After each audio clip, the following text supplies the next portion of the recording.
Phew, that'll do it! That will do it! Phew for Bournemouth!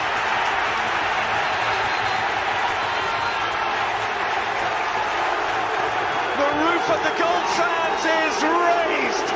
Everyone here knows what that could mean to this football. Hello everybody and welcome to tonight's live show on Back of the Net, where we are delighted to be joined by yet another AFC Bournemouth great. Thanks once again for all your support during the lockdown with our videos. We're so excited to be getting the season back underway on the 20th of June, live on the BBC, in what's set to be one of the most watched Premier League games in history.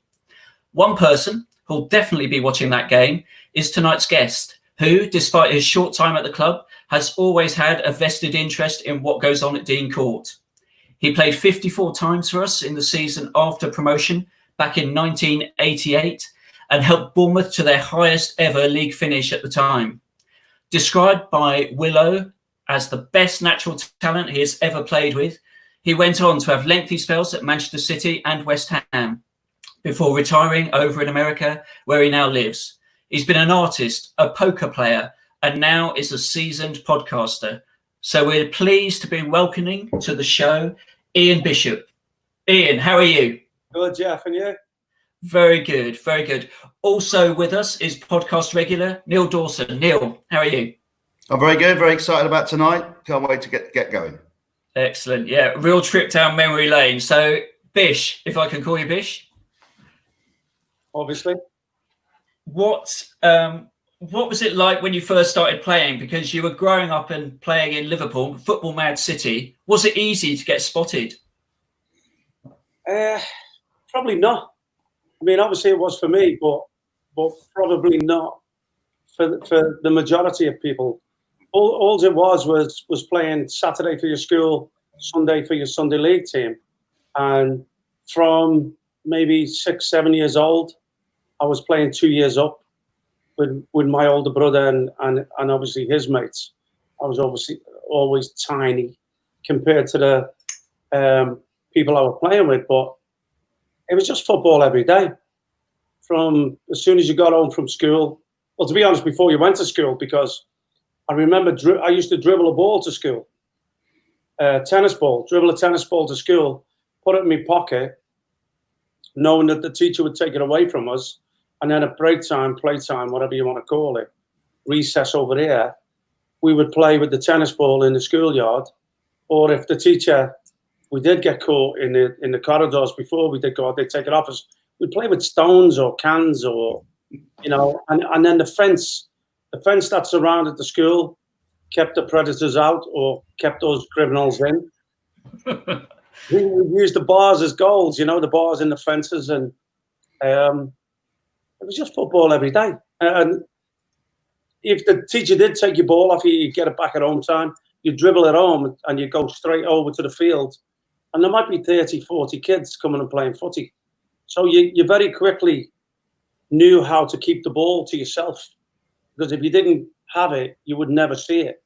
Because there was that many kids wanting to play, So, and then obviously when it went pitch black, you'd have your mum shouting, now it's going dark, And that was life.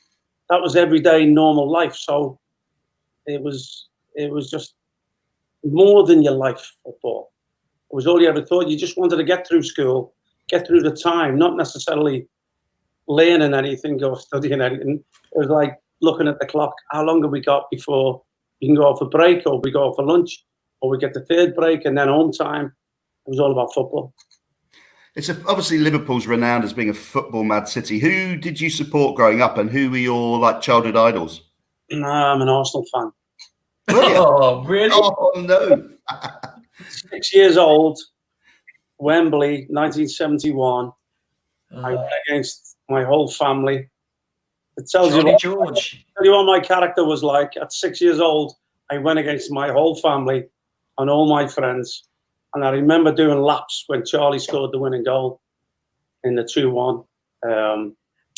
What I didn't realise was I'd been to my first game, which was Bill Shankly's testimonial.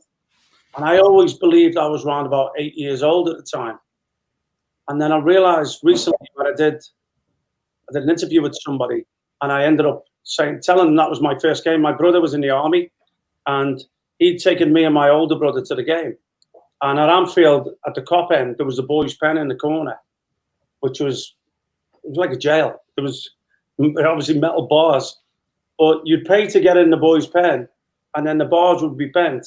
And if you were small enough, you could crawl through and get passed down over everybody's head in the Cop. And there was like 25, 30,000 in the Cop standing.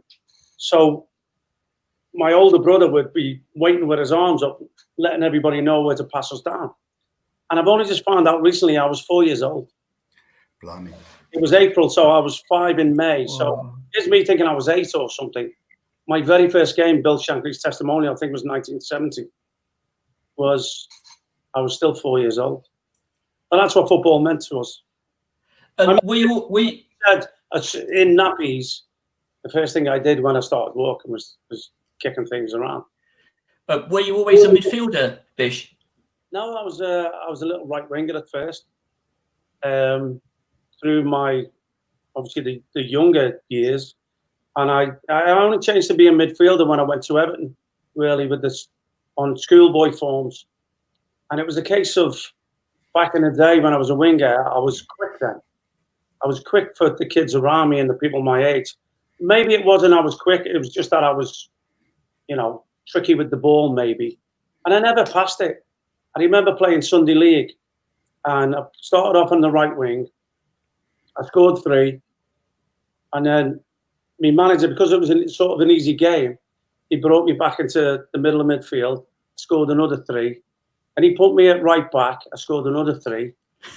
And then he put me in goal, and I dribbled out and scored again. Just to prove a point, really, you know what I mean? It doesn't matter where you put me.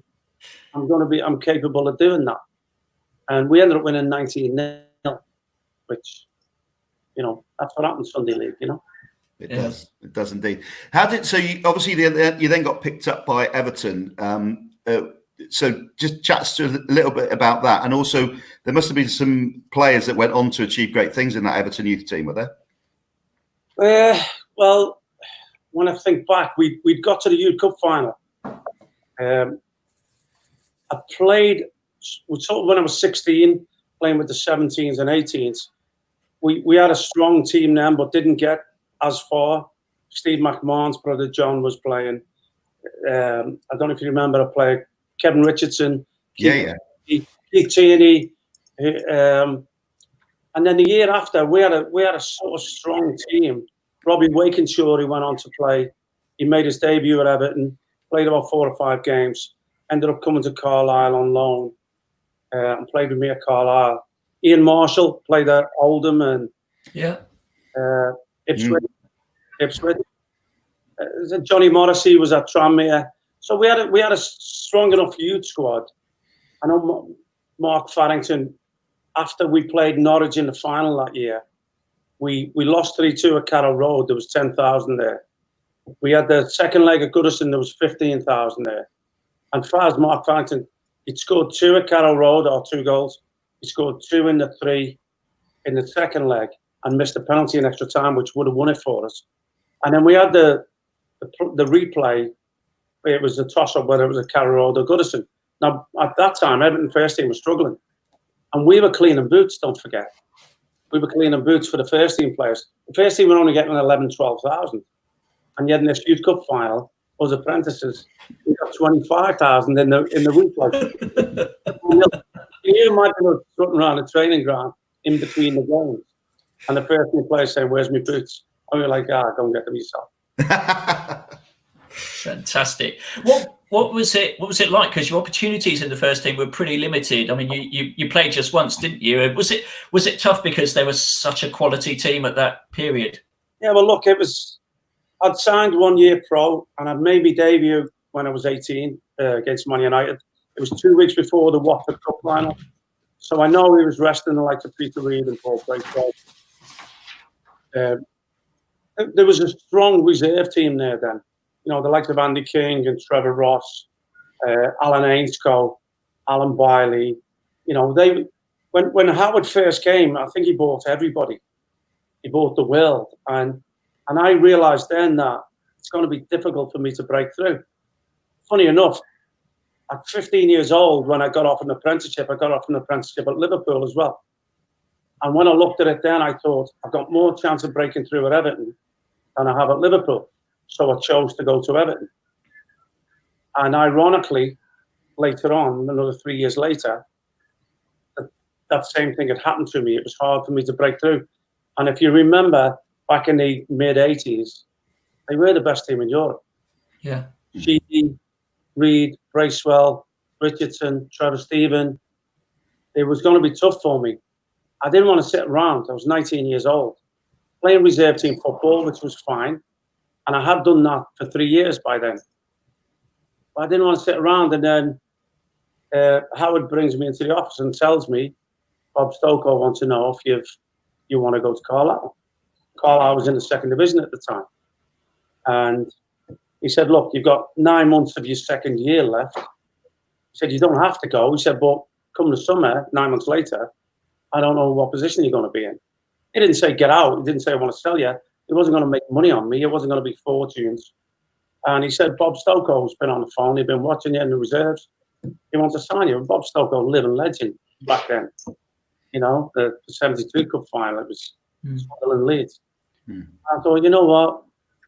I gotta make a choice. It was hard because going to Everton for them 4 or 5 years, just jumping on a bus and traveling 10, 15 minutes to the training ground, you know, breaking through and making me debut. You know, my family were there. 2 hours drive north seemed like a million miles away. And, you know, I just thought, for me, football, it's probably best if I go. And I decided to go. You know, 2 years. Oh, sorry. 2 years later, I've got 60-odd league games under my belt, and my mates at Everton are still playing the reserves. So, yeah, right thing. Probably the right thing to do, you know. It must have been a massive culture shock at first, though, wasn't it? Because in those days, obviously, Bournemouth were a low league side, so we were used to watching it. There were renowned hard men in the game. Young players dropping out of the Premier League or First Division used to get kicked off the park. Was that first season a bit of a Jesus moment, or did you take to it like a duck to water? No, it was tough. I mean, look, my debut, I think, was Crystal Palace at home. And we played a 4-3-3. And the three in midfield was me, Pop Robson, and Tommy Craig. You know, two absolute heroes of the game, you know? And they're both 39 or 38, whatever it was. And there's me sitting in the middle. Bob's got me sitting in the middle and got them doing my running for me. Nice way to do it. Yeah, exactly. When you played for Carlisle, you played against Bournemouth. Gosh, it was I think it was November '86, and it was down at Dean Court. I don't know if you remember that game very well, but you were widely hailed as being the star midfielder on the pitch. Albeit Carlisle lost 2-1, but you scored a late consolation goal. Did that kind of impress Harry? Were you aware that you'd made an impression at that stage? I had no clue whatsoever, because like a season and a half or whatever it was later, I'd missed maybe 5 months of the season with an injury, and my contract was coming. We'd had 2 relegations, and my contract was coming to an end. And obviously, you have the feeling. I went there with the intent of not being there long, using it as a stepping stone to get back into the top flight. It didn't work out that way, which, you know, you can't skip football, can you? So I took the gamble, let my contract run out. Carlisle wanted me to stay. A new manager had come in. I'd been through quite a few managers there, to be fair. When things are going wrong, that's what happens. But Clive Middlemass had come in. I think he was an assistant to Cherries a long time, maybe at Bristol City. And he lovely fella. I still speak to Clive today, actually.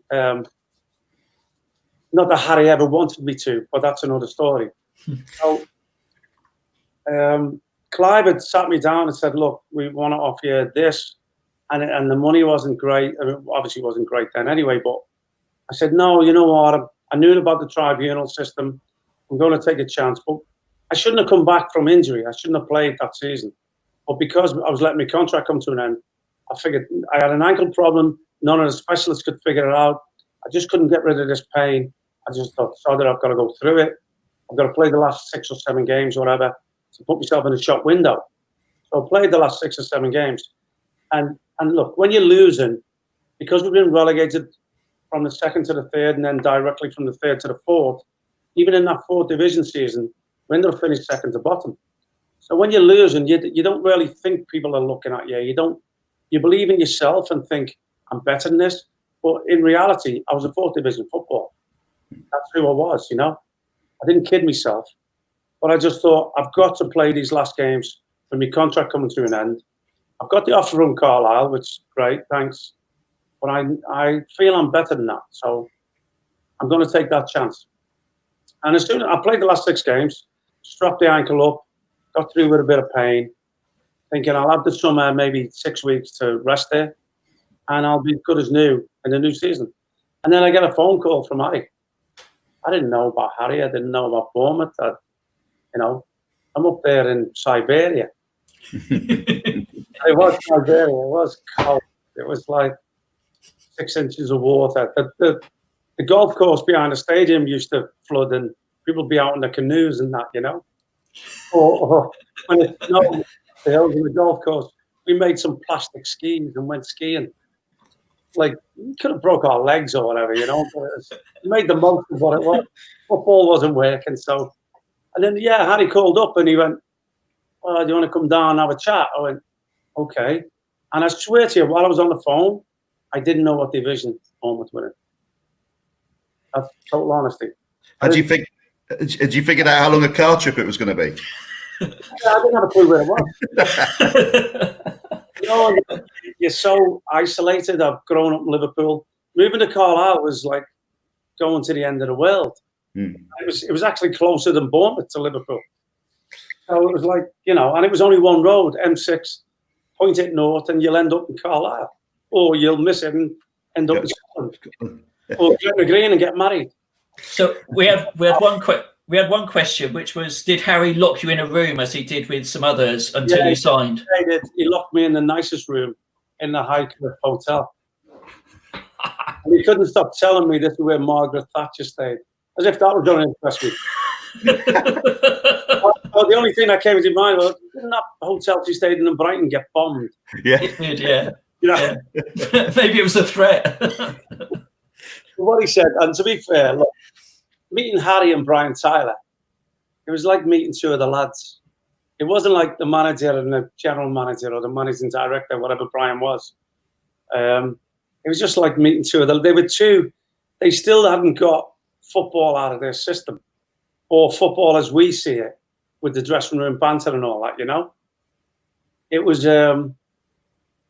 it was strange to me because I'd had obviously like old school sergeants like Bob Stoko and Harry Gregg as my manager at Carlisle.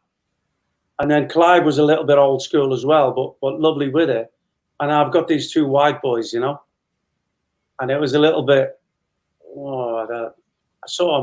I like these, you know. But is it real? Are they really manager and managing director? Harry said to me at the time, "Look, this is what we've got to offer you. I know what you're earning." And it was a big jump, to be fair. So £375 a week. It was a big jump for me from Carlisle. But he said, "Look, because of the tribunal system, Harry being Harry, you can't go and speak to your manager." I went, "Why is that?" He went, "Well, because I think then he'll offer you some money, more money, because he knows we want you, and then your price will bump up, and it might scupper the deal about you coming here." He was lying, obviously. Which is Harry, anyway.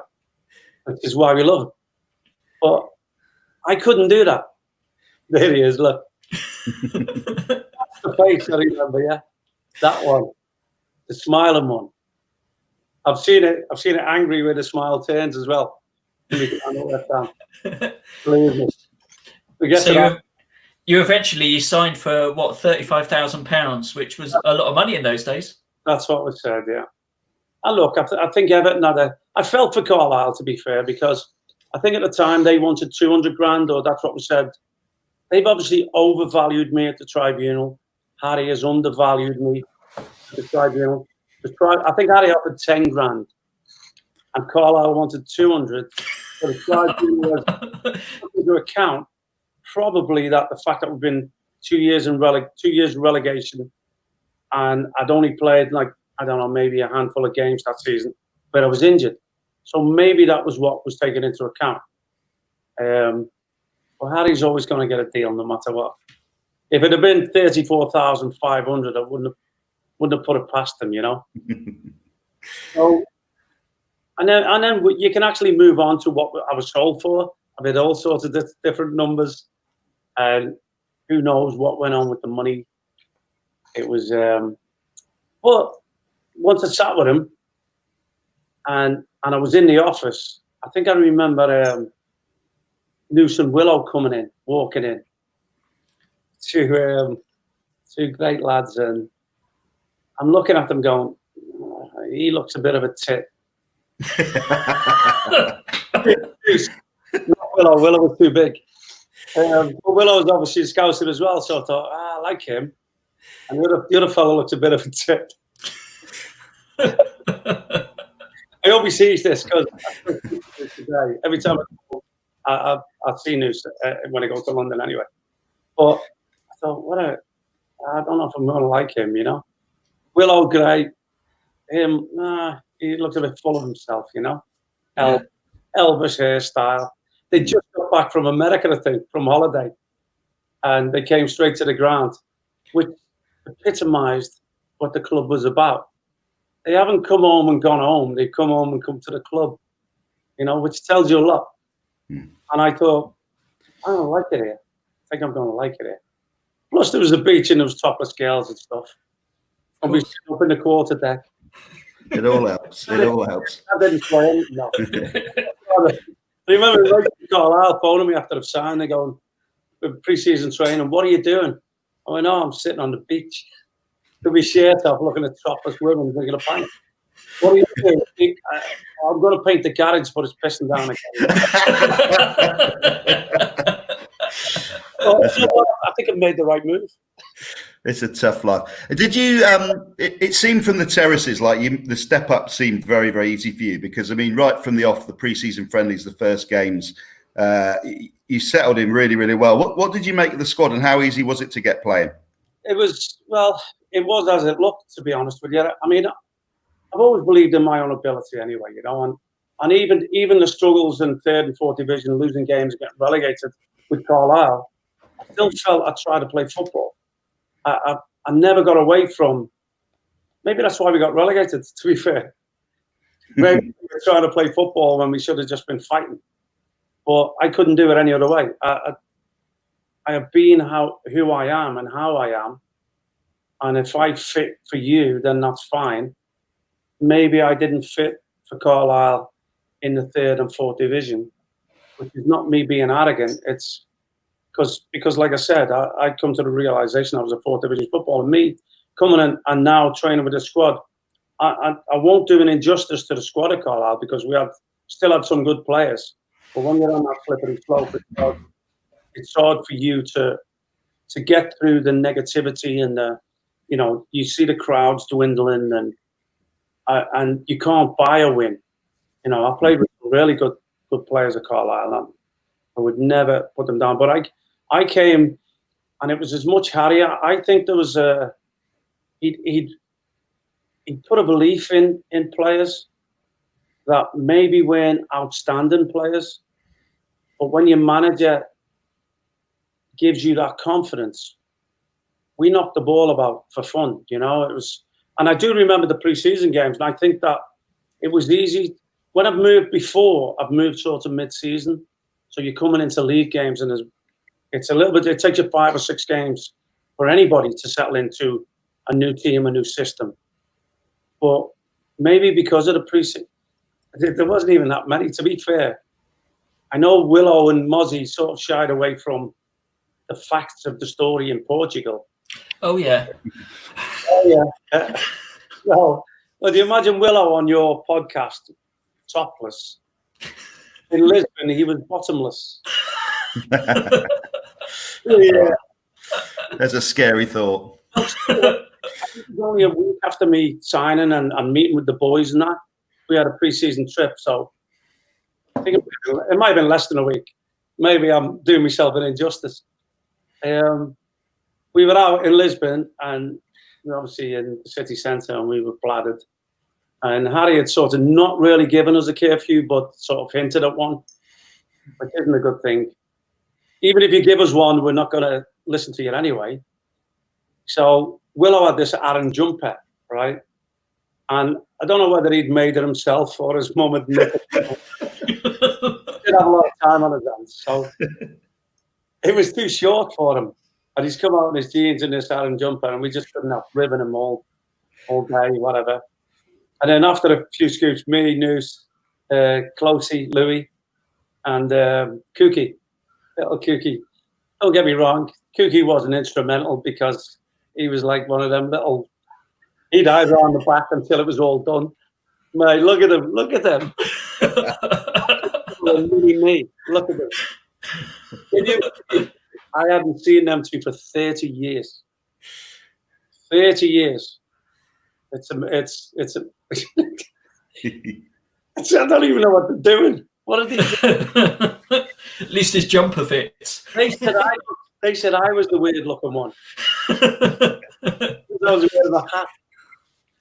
But Louis and Kookie, Closey, Sean Close and Kookie, they would let me, Noose and Willow get in all the shit.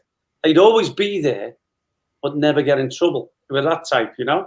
Yeah. So anyway, so we're in Lisbon, and we decided Willow's drunk enough that we can take him, 4 of us. So we pin him down, we take his trainees, and we throw them over the houses or whatever. We take his jeans off. We're surfing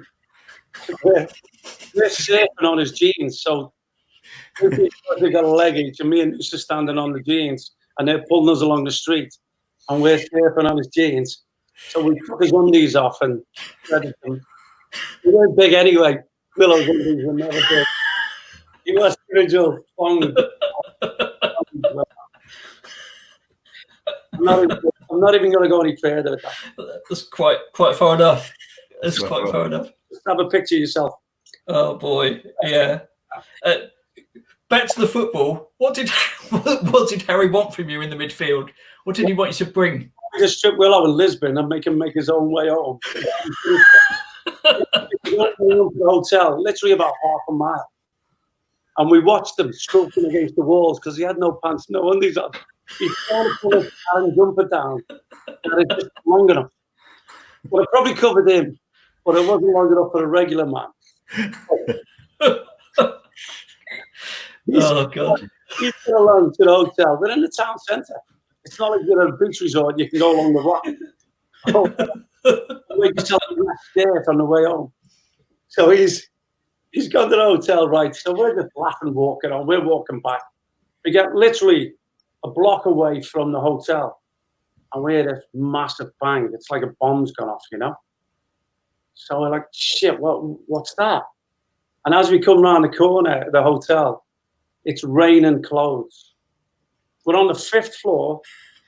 Willow's gone, walked in the hotel, and this is what this is what the visual I have. He's gone up to the reception. Bear in mind, he's at the desk, so he looks like he's just in a jumper. And he's going, can I have that key, and that key? And then you give him the keys, he's had to walk away. They must have seen his bare ass. You know? I always image. But we were outside walking around the corner. This bang has gone off. We come around the corner. It's raining clothes. There's a suitcase on top of this car with a big dent in the top. He's gone up, got our keys. He started on Closey in his room, thank God. And as he's going in, he's threw the suitcases out. Kookie's passport is floating down. As Willow's gone back in for another round, the light's gone on below him. We're looking up. Harry's popped his head out. He's obviously heard the noise and been woken up. He's looked down, seen us four. He obviously doesn't know Willow. Willow's above him. So he's seen us four and he's gone, "You fuckers. Don't you fucking move." And then he's come back in. As soon as he's come back in, we've legged it in.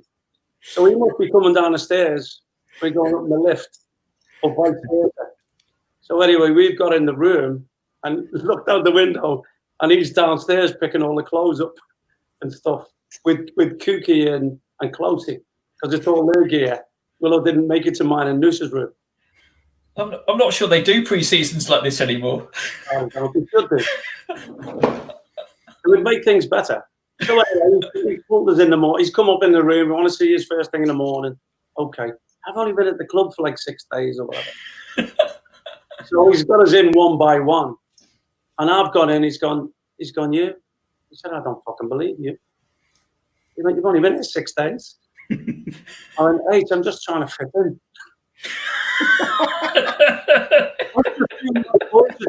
I said, "I don't even know why I did it. I don't even drink."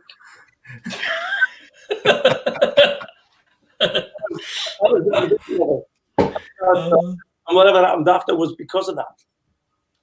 We can see now why Willow never wanted to tell that story. We had a question in from Chris Hubble. Actually, he said, "Is it true? Did you lodge with Willow? Did you live with him for a bit?" We wasn't a couple. I want you to know that. Okay? And look, I'd have ended up being a woman, wouldn't I? You would have had no choice. That would have been good. I couldn't have wrestled him down. And what it was, he said to H, he said, "You know what? While Bish is looking for a place to stay, you can come and stay with me," which was right near the Seagull pub, wasn't it?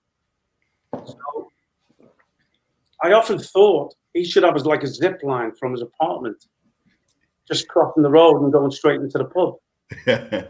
He was living with I think it was his fiance at the time. So there was him and his fiance, and I was in the spare room. But Willow's mum and dad, his lovely, lovely mum and dad. I don't know if you ever had the chance to meet them, but lovely, lovely old couple, proper old Scouts couple. And they would come and visit quite a lot. And they come and stay. So they told Willow they would come and stay. And Willow went, "Well, what am I going to do with Bish then?" And he ended up kicking his missus out. And he wasn't happy. You know, nobody could be in the middle of the night, you know. That was a tough division as well. That second division that season, because you had Chelsea in it, Manchester City were in it, Leeds were in it, Stoke, West Brom, Sunderland. There were lots of really big clubs in that division. It didn't feel tough.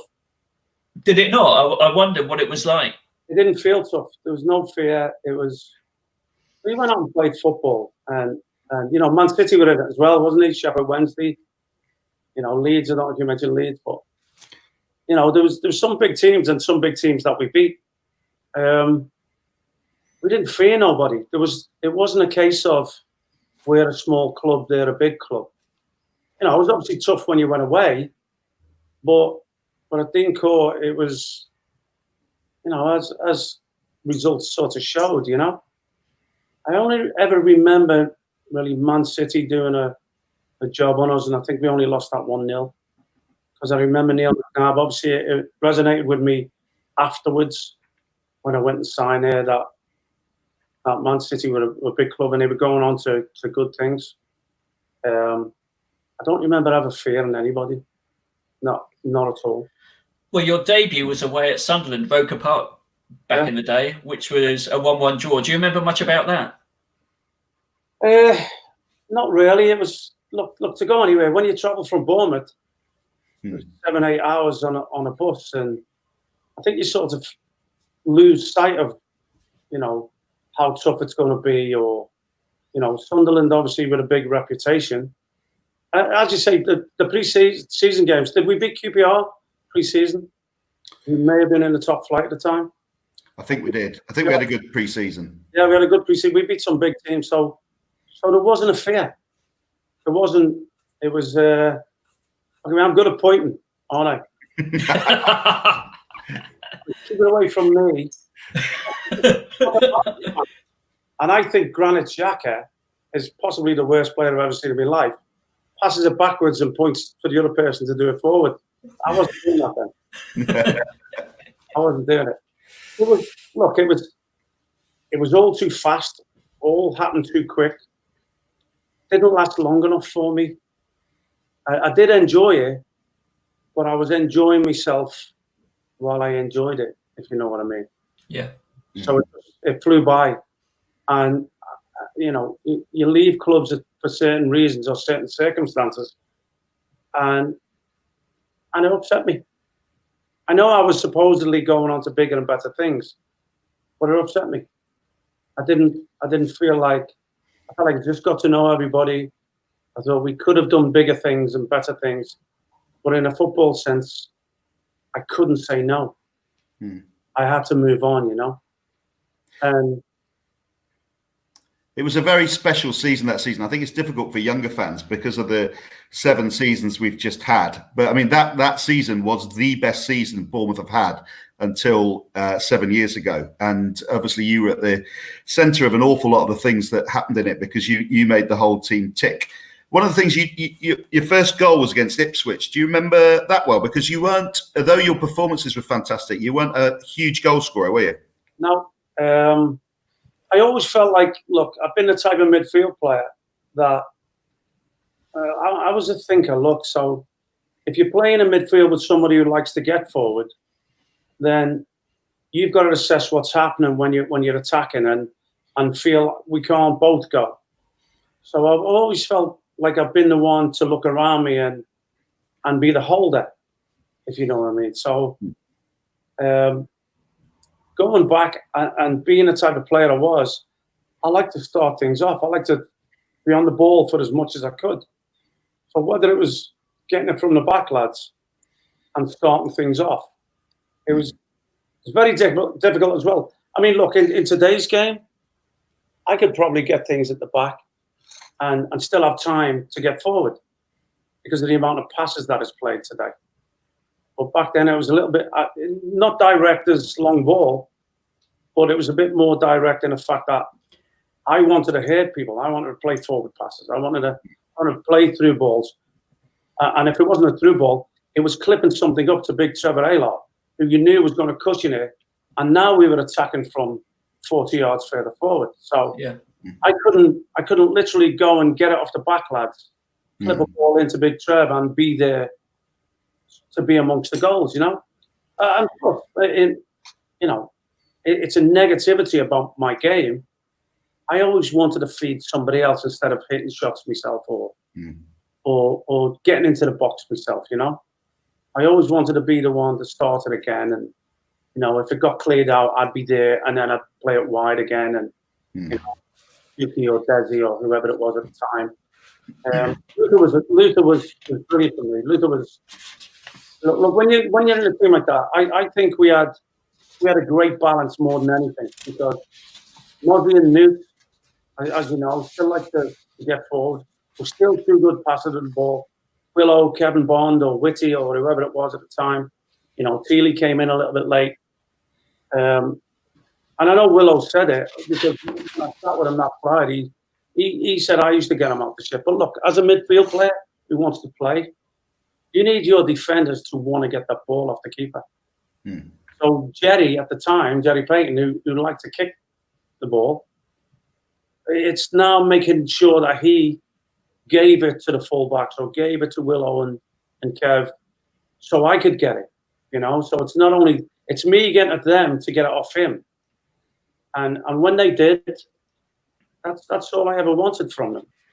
I know Willow underestimates himself, doesn't he? He believes he was just a big lump who won headers and flicked on corners and then he says to me, and he told me to my face, I'd fire the ball at your nuts and you'd bring it down and make me look decent. It wasn't the case. It wasn't the case. If he doesn't get it in the first place, I don't get it. I don't care where he fires it at. If he doesn't get it, if he hasn't got the will to go and get it, then I don't get it. So he's doing himself a massive injustice. You struck up a really good partnership with Luther Blissett that season. I think he scored 19 goals from just 30 games in that season. What was it about his game that suited you, do you think? Well, look, he gave us the option of getting in behind as well. We had Big Trev, and to be honest with you, Big Trev was. I don't want it to sound wrong, but it was the last resort. If we couldn't find that eye of the needle ball, we knew we could clip one up, and he would win the battle against anybody. So it was a case of let's look for in behind for little Kookie or Desi or whoever was wide. And if it wasn't on, you knew you could play that blind pass up for Trev. And if you give enough time on the ball, if you give enough air on it, he would have time to get there and win it for you. But Luther was that. Look, he came with a reputation, didn't he? England international, AC Milan. His time at Watford, he was superb, and he had that pace, and he was infectious as well. It wasn't just. I've stressed and I've said it. I say it on my podcast. I didn't have that many friends that didn't drink because you tended not to be in their company very often away from football. But Luther was just one of them people. He reminded me of Sean Golding at Man City. He wanted to be with you, and he did nothing but laugh at the antics we got up to. And he was sort of like our conscience the next day. The things we couldn't, so the bail money mainly. We've had a question for Phil McGuinness as well, because another player that was key that season was Sean Brooks, and he asks, do you think that Sean Brooks could have maybe played at a higher level than he played at? And then I've got a supplementary question to that, because I thought that our greatest run that season coincided with you playing with Sean O'Driscoll, because I think you and Sean Brooks were very similar players. So 2 questions in one there. All right, Brooksy was quality, yeah. I always felt a little bit guilty because I think we got compared, and I won that battle that season. As if it was going to be one of us getting chosen to play, as by the 50-odd games in one season, Harry chose me. And I always admired Brooksy and the way he played. I felt he was very similar to me. And I felt he got the unlucky piece of it. Because people believe that you can't play 2 playmakers. And I tell Barcelona that, 11 playmakers. So for me, it was all about football. And I had a similar thing at West Ham with John Moncur, where they believed we both similar, couldn't play in the same team. But I'm a big believer that why do you need a ball winner if you don't give the ball away in the first place? Mm-hmm. So how are you approaching the game? Are you going in with a little bit of negativity? Whereas let's win possession and then give it to your playmaker. Or let's start with possession, roll it out the back, and let your playmakers do it. I'm of that, the second version. And look, at the end of the day, it's not like I wasn't the strongest, but it wasn't like I couldn't tackle. It wasn't like Brooksy couldn't tackle. I think maybe a couple of games, and I can't remember every single game, I think maybe a couple of games didn't go our way when me and Brooksy played together. That could have been the same as when me and Sean, or if Tony Pulis came in, it could have been the same. It was just how it felt at the time. And obviously, as a manager, you've got to make decisions. So, unfortunately, fortunately for me, the decisions Harry made was to leave Brooksy out and play me. And I just felt he was so unlucky. And he could have gone on. He had every attribute. And he was a lot healthier and more professional. We had a great cup run in that season. I think everybody remembers the close games we had against Manchester United in round 5. Do you want to talk us through those 2 games? No, I'd rather talk about Hartlepool in the replay. Forget about that. He scored an own goal at Dean Court that day for Hartlepool, Paul Baker. He was on that header over the keeper, if you remember the game. I don't know if you do. It's a long time ago. 5-2, wasn't it, that game? 5-2, yeah.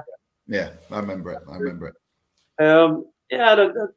I think that might have been a one because I think the Man United game, that might have been the start of the hype for me as far as the press. And I remember seeing in the Echo and the newspapers, and am I the pretender to his throne? Brian Robson, who's an amazing footballer and top fella, by the way. England captain. I did a bit on TalkSport. I've had him in me all-time 11. And he wrote a nice piece in the replay in the Man United program about me, you know. Oh, this is the start. Don't I have a shot right at the beginning? I think you beat a couple of players, actually, Bish. There we go. I deceived them. Oh, Look at that. Look at that. Man who? And then this. That's it. Take no prisoners, straight in. No, see, I couldn't tackle though, could I? I'll tell you what, I don't remember Trevor Aylock being that quick. Bloody hell. And we actually went 1-0 down, didn't we? So we showed a lot of character. And we should have won it. Steve Bruce standing on Luca's boot. Yeah. It'd be the foot that he stuck out and knocked his boot off, didn't it? You put the through ball through to the winger who crossed it, didn't he? Just for Luther Blissett to just be tripped right at the last minute. If you hadn't said that, I'd have reminded you. Well, I was worried for a minute. We were going to watch all 90 minutes when we started off. I'd have done what Harry did. I've gone and had me dinner and come back. There was the replay, though. I think there was somebody on the chat earlier said that all they could hear were Bournemouth fans singing that you were better than Brian Robson, which I don't know if you remember hearing that during the game. I've been over the 2 games, but not over Korea. You know what I mean? Yeah, it was. Yeah, I mean, it's still today. Somebody's mentioned it, you know, and that's, to be fair, that's what Harry had put out there afterwards in the papers. You know, I felt I gave a good account of myself against who was the England captain and one of the best midfield players to ever grace English football. And for me, it's, you want days like that. You want games like that. You need to play against players like that to test yourself. You know, you don't go out saying it's a direct competition between me and him because completely different players. But it's nice to go and test yourself. And even then, when we drew them, there was no fear. There was no fear. Look, you can see the pitch wasn't the best. We still passed the ball. You know, they were a strong team at the time. We didn't look like we were in a different division to them. Even the replay, 60,000 at Old Trafford, which we obviously weren't used to. You know, Harry had flew us there, which we wasn't used to. And in defeat, I think we proved ourselves to be the good side that we was. You know, unfashionable players, but as a group, what a good football team. We were. I mean, not long after that. I mean, that was the middle of that really, really good run, and then not long after that, we went to Crystal Palace. We won 3-2. I think we went up to about 5th in the league, and I remember there's only twice in my life where I've driven home thinking that the side might get to the top flight. About 7 years ago, and then that day, did you as a side think you could get there, or did you really think it was beyond you? Never thought about it. Never used to look at it. Never thought about it. I do feel. I know there was somebody on Twitter wanted to ask the question. I don't know if it's going to come up or whether I'm jumping the gun by answering it. Disappointed at the end of the season. We were better than 12. It was disappointment. It was, don't know exactly when we sort of lost it, because we shouldn't have, because we'd already proven ourselves, and maybe we did shoot ourselves in the foot in a couple of games towards the end. But like I say, look, if things would have worked out, we'd have gone up. Maybe I wouldn't have left. You know, maybe things have been different. But we had another question, which was, did you realise the impact that you had on the supporters with the way that you were playing? Because it was quite unlike anything that we'd seen. See, you don't notice that, to be honest, when you're playing. You do. When you're getting support, you're getting it as a team, you know. And I mean, okay, I was putting in some good performances, but I felt that was normal. That's what you're supposed to do. That's just, you turn up, you put your shirt on, you play for your colours and your badge, you play for your fans. And if it goes well, great. Doesn't go well, still went to Little Pete's and talked about it. It was important for that group to be as good of friends and to love each other as people, without getting weird on you. And then have a connection with the fans. I suppose now when I look back, I can see it. But at the time, you don't realise it.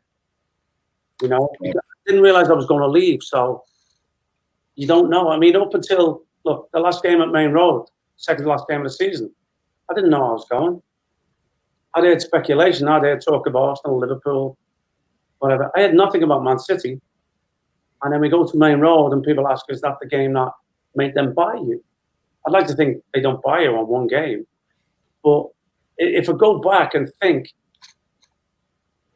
see, people say I was instrumental in, and the Man City players say I was instrumental in this game, but I don't really believe I was involved in any of the goals. Yeah, I don't think you were. Trevor Morley during the game, because, I mean, there's another story to this, because if they'd have won that day, they were going to Australia for 3 weeks on a jolly up.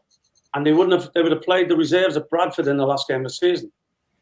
And obviously when I got there, we spoiled the trip. And so I wasn't popular in the dressing room to start with. But it is a game that Man City players, fans talk about all the time. It's not like it's, when people relate, let's say the Manchester Derby, we won 5-1. Every year on that day, the Wembley playoff with Man City, every year on that day, Man City fans talk about it. I remember I watched that game on teletext. You remember when in the old days you used to watch games on teletext? I watched it on teletext with a Man City fan. So it was great because we had one half of him absolutely demolishing me and one half of me demolishing him.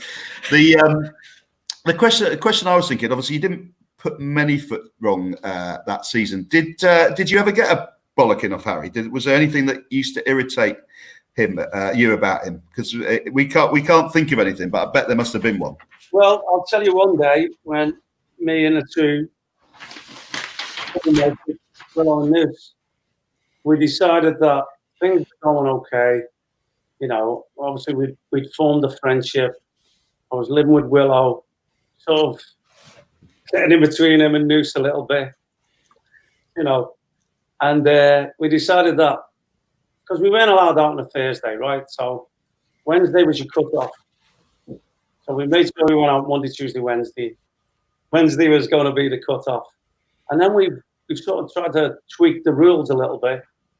And we've gone, well, the rules say you're not allowed to drink 48 hours before a game. So if we have a drink on Thursday from 12 till 3, we're not breaking the rules, are we? So I'd blown me signing on fee on a Ford Sierra 6L. Boy racer. And on the advice of Noose and Willow, work at a park. Okay, park in town, in the town centre. Or you can park behind this shop. It's on the curb. There's yellow lines, but they're on the road. There's no yellow lines on the curb. I trust. Why wouldn't I? So this is a Thursday. So we've gone, okay, we'll meet at 12. There's an Italian restaurant right in the town centre that we used to go to now and again and sit at the window and order bottles of red wine and people watch. So we'd pick out the worst hairdo, the worst jumper. We just end up sitting there laughing our head off all day. And one bottle of wine and turn into 10 bottles of wine. And I think it was just behind them shops that he said, park your car. So I parked my car. We end up going, okay, it's 3 o'clock. And we're really sticklers for this now. Yeah, but I'm sure if on the way home we can have one more. Nobody's going to know. At least we've left town before 3. And it ends up about 6. Whatever it was. Anyway, I'm getting treatment at the ground the next day, and they're going to Herne, where the training ground was, up by the airport. So, I'm in the treatment room with the physio, and I'd left my car in town because I didn't want to drink and drive again. So I'd left my car. Anyway, they dropped me at the ground and they've gone to training. Anyway, the physio's in the treatment room with me, and I see a strange look on his face, and he's looking away from me, and I think, what's going on? I'm on the bed like with ice on my ankle. And then I see him walk out the door, and the door shuts. And I think, why has he gone out? Next thing, Harry comes in. He must have had his slippers on because I couldn't hear him walking. He walked in, ominous look on his face. He went, all right, Bish? I went, yeah, H, I'm going to be good for the thing was brightened away. I'm going to be good. I just need a little bit of treatment, but I'm fine. Don't worry, I'm not going to miss the game. He went, pissed yesterday? I went, what? What? He went, pissed yesterday. I said, no. He went, that's funny. The police have just phoned and found your car. Your boots open, your golf clubs are in there. Apparently you've left there, unlocked, and so you must take it you were drunk. I went, no, I wasn't drunk. Right. So listen, I'll be honest with you. I went out and had a couple of pints of Guinness. I have 2 pints of Guinness every day. I was told since I was younger that it was good for you. So whether I'm playing or not, I have 2 pints of Guinness every day. Where was I? Luckily enough, I named 2 pubs, right? I named 2 pubs. We were in about 7 or 8.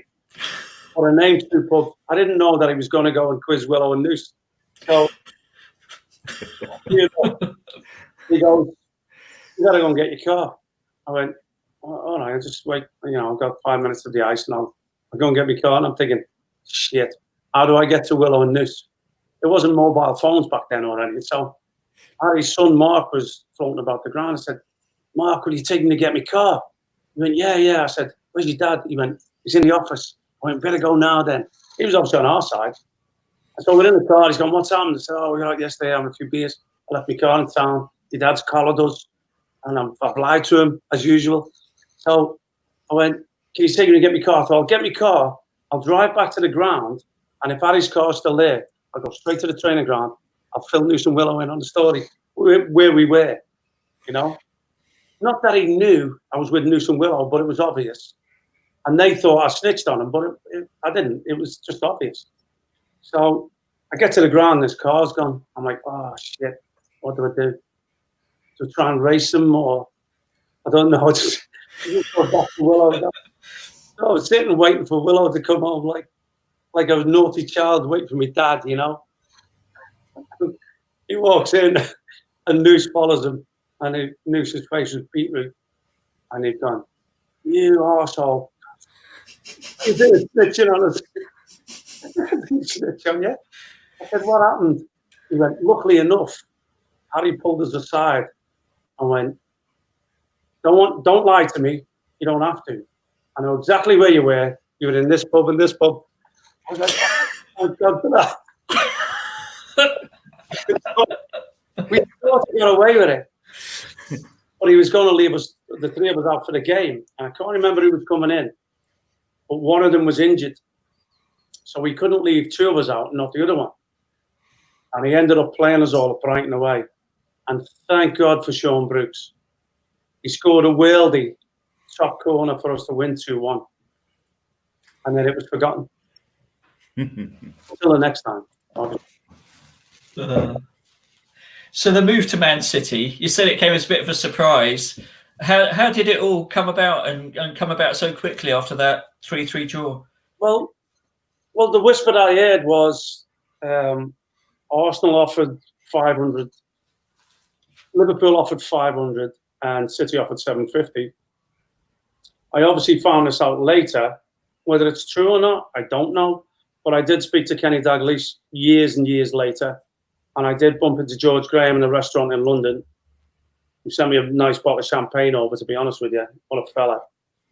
And they said there was interest, both of them, but he wasn't prepared to pay the 750.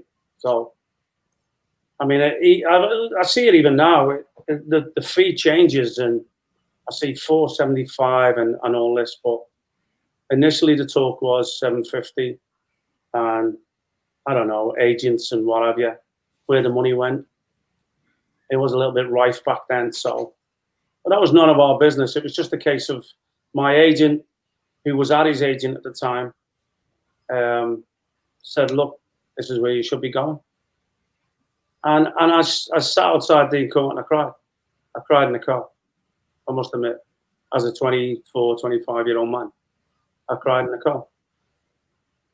We were crying too, so you weren't alone. We were. I was in floods of tears. I was only younger, but I was in floods of tears. So obviously you went to play for Mel Machin, who's a man we know well at Bournemouth, because obviously he came here. Yeah. That must have been a bit of a culture shock, because he was quite a different manager to Harry, or renowned for being. And is it true you asked him to get your hair cut as well? Yeah, he did. Yeah, I think it was like sort of old school stuff, where we're in the top flight. You know, make yourself presentable. I didn't believe in it. I didn't agree with it. You know, I'd argued as a kid with Howard Kendall, who cut me hair himself. To be fair, but I mean, even back then when I was an apprentice, or young pro, whatever it was, he said I had long hair then. He said, "Get your hair cut." So I got it shaved at the sides and the back, and dyed blonde on the top. Like Limal from Kajagoogoo. Yeah, it was a little bit like that. Howard Jones as well. And so, you know, it just takes me back, being 6 years old, going against my family. It's still in you, you know what I mean? It's like, okay, this is what you said. I'm going to twist it, and I love Mel, by the way. I love Mel. It wasn't that different, because Harry gave me freedom to play. Harry let me express myself and gave me no specific orders on the field. You know, I don't know if he knew I was as good as what I became, whether he's seen it. I still don't know how he found me. So he must have seen something at some point and then brought it out. Because, I mean, I've said it before, he resurrected me, you know. It was, I mean, later on in life we had our fallouts, but I still love him to death for what he did and the time I had, and for giving me the chance to be and have that experience of just one short season at the club. You know, it was nothing but fun and joy every day. You know, training was great to go to. It's when you feel like that, it's not a job. You know, it's the pressures of football. I don't believe we had them that season. I've been through relegations, as I said, with Carlisle. I went through them with West Ham.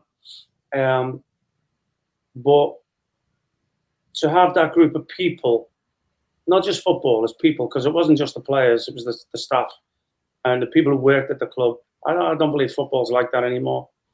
It was a community. It was you.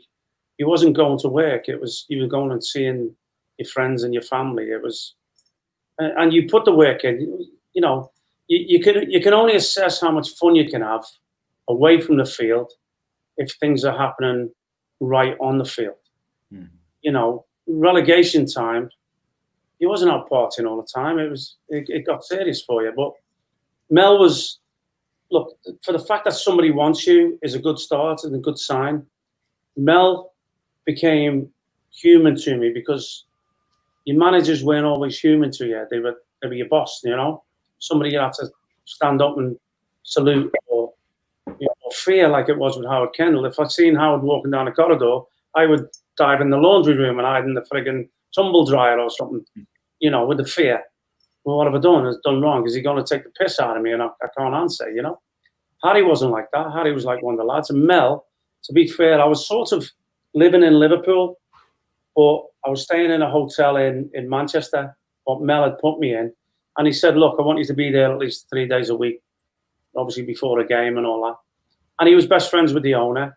And then when I was there in my room, Mel would come and visit the owner and have a beer. And he'd say, go and get Bish out of his room. So I'm now having a drink with my manager, and it's okay for him, for me to do that with him. You know what I mean? So he showed me his human side. And don't get me wrong, I respected him in the dressing room as well. I'm talking football with him away from football. So I know this man's got a vast knowledge of the game. And for him signing me and him talking to me about what he wants me to do and how he wants me to play, and, you know, who he thinks I'm going to be with in the midfield, and You know, they had a great young squad at the time. You know, 5 England under-21 internationals. Paul Lake, Stevie Redmond, Ian Brightwell, David White, Andy Hinchcliffe. I was sort of 3 years older than them. And we'd had that game where they sort of already respected what I do on a football field. So it wasn't difficult going into that dressing room, except for the killing the Australia trip. Let me know about it. And you got off to a pretty decent start when you beat Man United 5-1. I mean, that must have been something. And you scored.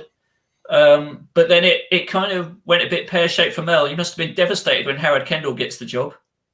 You know what? I wasn't devastated. I had a funny feeling. I told Paul Lake, I said, it's been nice knowing you. And he said, look, what you've done here already, these fans and this club are not going to let you go anywhere. I sort of got an inclination that things were going to be different. And look, don't get me wrong. I love Howard as well. I don't love everybody, but I respect men who command respect from their players. And I know from being at Everton, I know them players loved playing for Howard Kendall. So for me, I wish I could have been one of them players, but I wasn't. I wish I could have been one of them players in Man City, but I wasn't in his plans. And I'll be honest with you, it's a little bit sad, to be fair, because the last time I seen Howard before he passed away, it was actually at Andy King's funeral. And that was the first time me, Howard and Mark Ward had been in the same room since the transfer in '89. And Howard actually came out and said to me, I didn't want you to go. He said, I wanted Wardy, I needed Wardy, and I had no money. Peter Swales, the chairman at the time, said, I've got no money. And I got the other side of the story from Lou McCarty, who signed me at West Ham. He said he didn't want Wardy to go. He said, so to scupper the deal, when Howard said, who do you want? He said, if he said me, Howard would call the deal off. But he didn't. So, you know, I ended up where I ended up, which was 9 unbelievable years at West Ham. It was, you know, things happen in your life. What ifs? I'm not a what if person, but you just go with it. I'm a believer in something comes up, go and see what it's like. It doesn't work, you move on and do something else. But it wasn't my choice. But once you find out the manager's prepared to let you go, it's hard to stay. Yeah. Plus the carrot dangled of playing for a club like West Ham. It took me 4 years to get back to the top flight to sign for Man City. And then I was stepping down again. And then, not just that, I'd sort of been a part of Mel getting fired. And then I went to West Ham. Within 3 months, Lou got fired. Connection. It's like having Miss Marple round for dinner, isn't it? Everyone starts disappearing when they come in. He was a fiery little Scot, wasn't he? Lou McCarty as well. I remember him very, very well. Obviously, one of the games you played early on at West Ham in that season, I think you beat Bournemouth 4-1. Do you remember, was that difficult playing against us? And I think, I was trying to remember, did Jamie Redknapp make his debut that day? Yeah, I just spoke to Jamie. Jamie's actually doing a book, and he phoned me up. And he said I was his hero when he was a kid, obviously being a Bournemouth. And I did a little piece about what I remembered about the time. But because, look, he was such a great player, but such a great kid at the time. You know, he was hanging around a training ground and loved his football and loved being with the boys. And I do remember that game very well. I'm a little bit embarrassed actually, because when I scored, I haven't ran mad, but I've given it the all to the West Ham fans, you know, and all that stuff about not celebrating against your old teams and what have you. I think it was more relief than anything else about scoring. But, well, the thing with Jamie was, and he will tell you himself, I actually talked him through the game.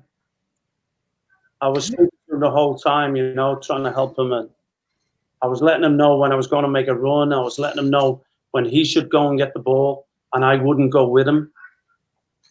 I sort of coached him through the game a little bit, you know. And it all worked out. Obviously, if we'd have lost, it wouldn't have been right for me to do. But it worked out. And look, and Jerry Payton said I missed it anyway. You going to show it? You going to show it? Tell me you've got the goal. I don't know if we have, actually. Is it on YouTube, that one? I think Sam only keeps our goals, doesn't he? I think he only does, yeah. No chance. No chance. Oh, what was it like when Harry came to the club as well? Because that reuniting with another ex-manager is a bit of a pattern developing. I'd like to say I had a part to play in it, because I was still coming down to Bournemouth, going out with the lads. And when we did, we'd phone Harry up, and if it's here, we'd go, tell Bonzo I'm desperate to get to West Ham.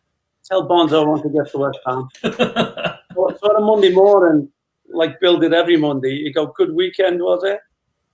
And I'd go, yeah, it was, Bill. I mean, he's one of the managers. He didn't mind if you went out and had a beer, as long as you put the work in, So he'd ask me, I go, I was with your mate the weekend. I was with H. He's desperate to get here, Bill. Desperate. Because he would pester me about getting there. And in the end, he came. And it was a breath of fresh air for me when he came. It was like it would have been the same as if Willow would have turned up. That's what it felt like. I knew I was in good hands, and I think it maybe he knew me too well, and it turned a little bit sour sort of early doors. And he's still got this thing about. I know he says in his book.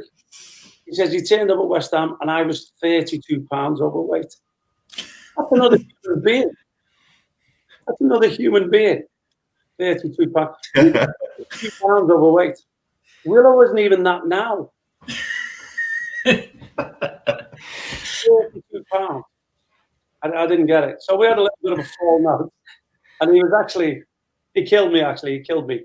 He was making me stay behind, do extra training. They'd left me out of the first team squad. I had these fat pants I used to have to wear. like with a lace at the bottom around your thigh. It was like a bin bag, but someone had made it. And Billy had given me them. And at the end of every training, I'd have to undo the lace and all the sweat would run out. You know what I mean? He'd have me doing extra running, but running against Billy Bonds, who was, as manager, still the fittest player. He was still the fittest man. And I was running around puking up halfway around, and Harry's going, I'm not fit. You would be puking up halfway around. So we had this little rough spell. And then we got back to, it was back to normal, back in the team. And the same freedom that he gave me. Like, it's nice to look back and see that, That was probably about 96, maybe 95. I'm trying to gauge the year by the kits. Because 9 years is a long time. And a lot of kits. But he was the same. Go and do your stuff. We had a couple of fallouts. Only football fallouts. But you go on with your managers anyway. And was he different as a manager? Because I always thought Harry Redknapp was at his most relaxed when he was with us, because it was a small club. There was no expectation. He was not only king of the club, he was king of the town because he lived here. Was he more serious, do you think? Different manager when he worked at bigger clubs? Football was changing, don't forget. So you have to change with it. And as management, when you're with it, look, when we established the Premier League, when we established our side and the club to be a regular Premier League side, now things change, Unfortunately, footballers who are set in their ways and the way they live, which we were, it's hard to take that out of you. But the manager has to be seen to be doing that. Now, I think I've never said this before, and we're not talking out of school. I think what happened to Brian Tyler had a massive effect on it. Mm-hmm. Massive effect on it. Yeah. I think he looked at the world differently after that. And I don't blame him. I remember trying to get to see him. I remember after I'd left and he was in the hospital down there. Wasn't allowed visitors. And I remember going in to see him, And to see him like that, it was devastating to me, Mm. And it just makes me wonder how he must have felt about what happened, But, that done and that aside, he look at that. You're going to make me cry now. Jesus. Mm. Those are the two blokes I met in the hotel. Jesus. Mate, that's unbelievable. They were like, they weren't your management. They were your friends, But Well, look, Harry changed with the game, and obviously things. Look, he became his time at Tottenham and getting him into Europe, and I believe he should have got the England manager's job, and I would have, no matter what happened towards the end of my West Ham time with me and him and fallouts that we had. Still love him. I still thank him, and I've seen him since. I had dinner with him in Manchester with a couple of friends, Paul Dickoff and Viv Anderson, I think it was. And it's great. It was great seeing him. You know, he played a big part in my life, and he changed with the game. I only wish he would have taken England to Brazil because of the group of players we had. Then I think would have won the World Cup with him. Well, I do wonder, talking about international football, Bish, that you never played for the England first team. In that early 90s period, there was definitely a gap for a creative midfield player of your type, particularly when Gazza was injured. And I also read somewhere that the whole sort of thing with Trevor Morley was a bit of a factor in that. Do you want to just share that sort of story with us? Well, whether it was a factor or not, see, people are saying that I'm blaming that, or people can misconstrue that I blame that. Look, at the end of the day, I wasn't Gazza. You know, the midfield players then, I don't even think I was David Batty, who was very underrated, was a better passer of the ball people gave him credit for. There was some good England players in the full squad. And my concern wasn't about the full squad. But people could say you should have played for England, you should have played for full squad. My concern was not being involved in the next England B squad, which I think I should have. I've got no doubts that I should have. And I can only tell you that it wasn't me that was angry about it. It was Billy Bonds. I played at Walsall for the England B. We beat Switzerland 2-1. I did okay. I wasn't outstanding. I did okay. Enough to merit playing again, you know, in the B squad, to be honest. And obviously the Trevor incident happened that same year. And I was dragged into something that had nothing to do with me. And suffered it until today still. But certainly for the next 10 years that I played, I got abused and I dealt with it as best I could. I still think my career was fairly okay, even with all the shit that went on. But I know for a fact somebody in the England camp, and I don't want to mention his name because I actually like him. I don't want to mention his name anyway because it's gone now and done. But Billy asked why I wasn't in the squad, and they named 3 reasons. Doesn't score enough goals, which, well, before the other game I didn't neither. So why did you pick me? And we don't like his hair. Is that good enough reason? I played for England with a ponytail. So what? I wasn't like everybody else. Didn't want to be like everyone else. And the third reason was, what are these rumours about him and Trevor Morley? And Bill was more angry than I was. I said, you know what, Bill? Fuck them now. I don't care. I'm happy playing for my club. You're my manager. You made me a captain.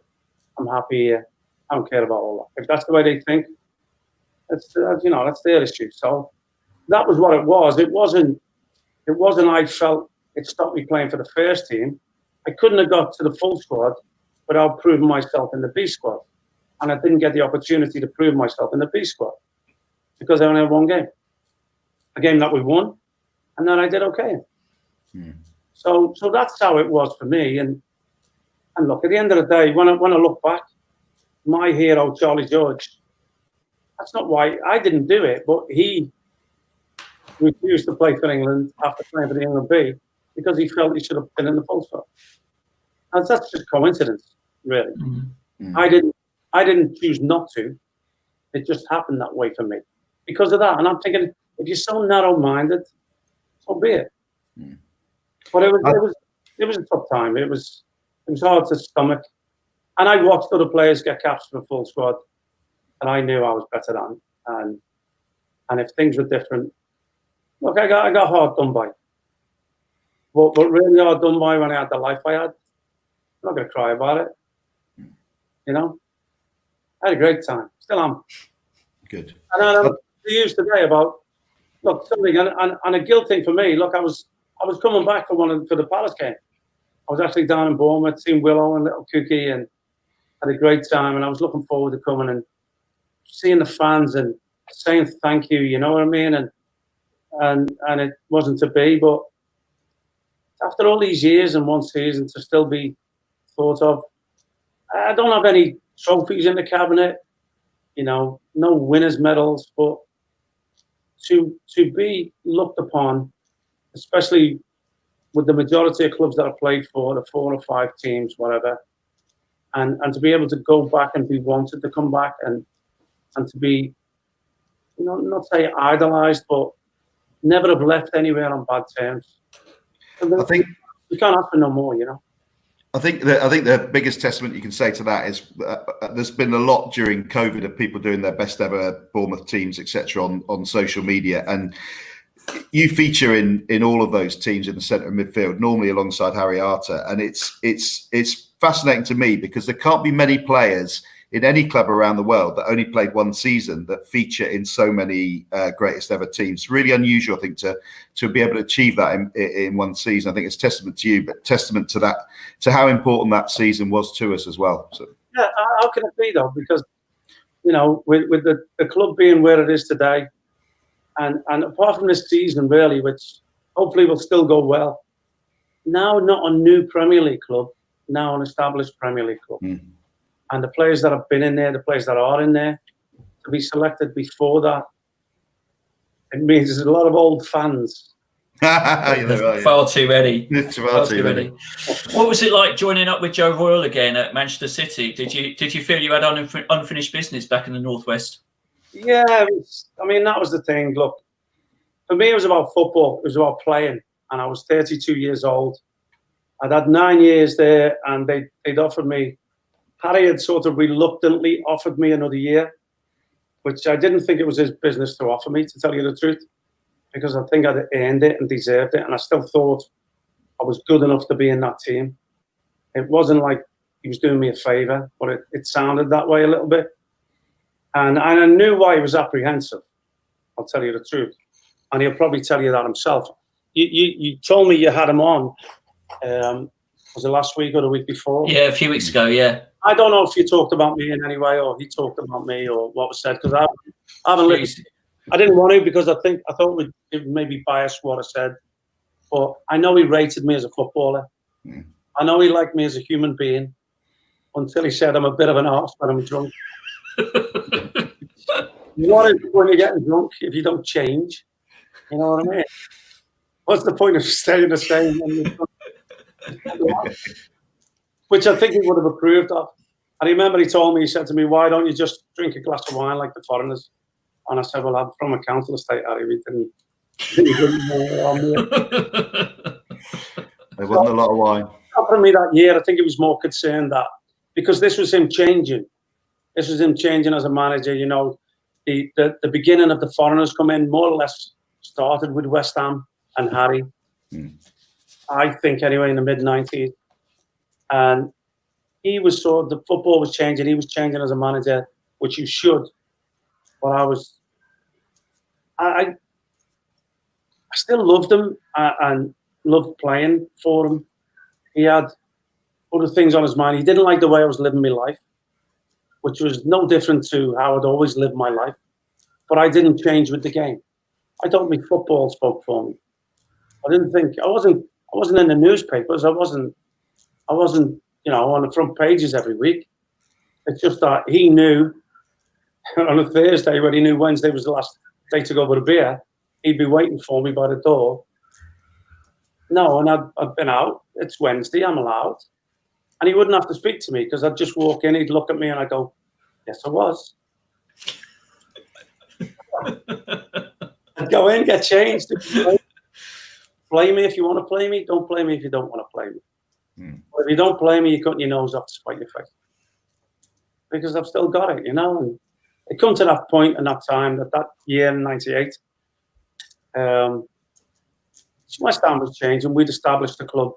They had the funds to go and buy, the Canio or whoever, Trevor Sinclair, Stevie Lomas. So the club was growing and we'd done that. And I felt they sort of didn't give us enough credit for doing that. You know, Johnny Arts and Paul Kitson. The club changed, Al Berkovic, you know, but they forget the Stevie Foxes and the Georgie Parises and the Stuart Slaters and the, you know, the Martin Allens and Peter Butler, who'd got us to a steady club, you know, settled the club in the Premier League. And I didn't like that. I didn't like that, and I didn't like sitting on the bench. And 23 times that last season, I was on the bench, and I got on the field 3 times. No good to me. Even though I've got a testimonial with supposedly a shitload of money coming, it wasn't about money. And then I get the phone call from Man City. I'd actually arranged with Harry, to tell you the truth. He said to me why he didn't want that testimonial, why he was apprehensive. I always do this, telling stories. I lose myself and go off on a different tangent. But he didn't want me having functions every once a month to raise money for me for my testimonial year. Cheers. He said, don't have any dues, just have a game at the end.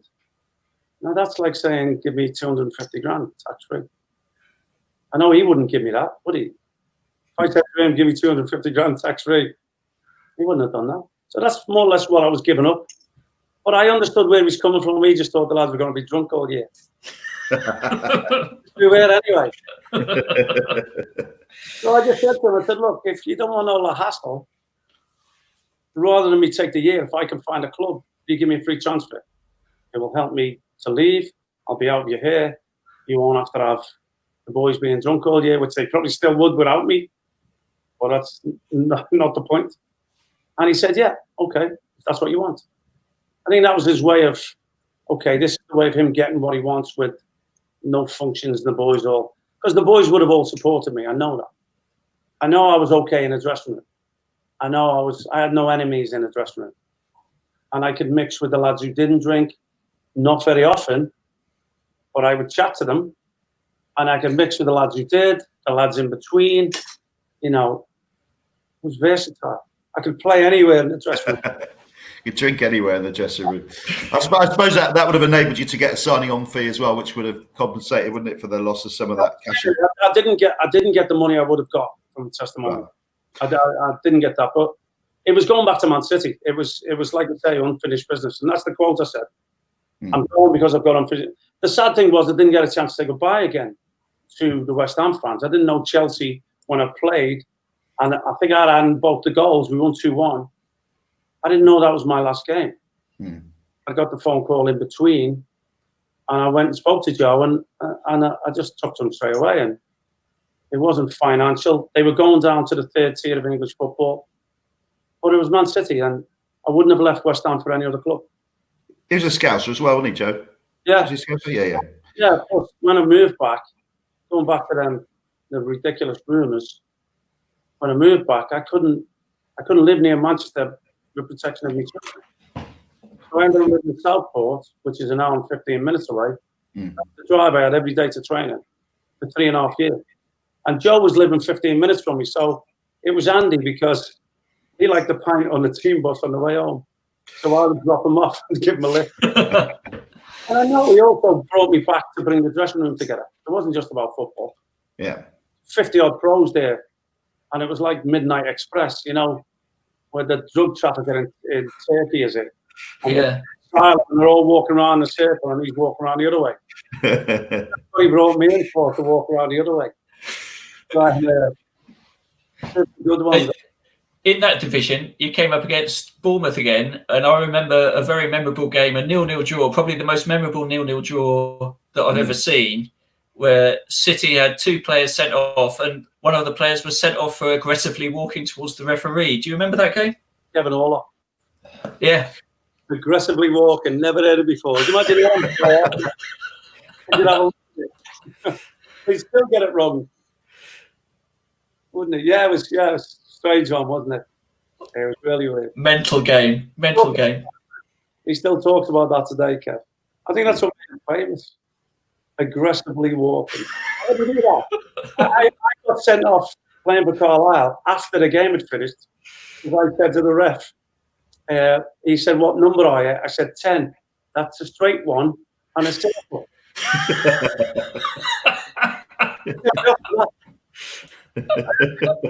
Moved Blackburn away Alan Shearer had dove for a penalty. I think for his hat-trick again. He always got hat-tricks. But anyway, I've had a real go at him, and then we're about to kick off, and the refs looked at me and I've gone.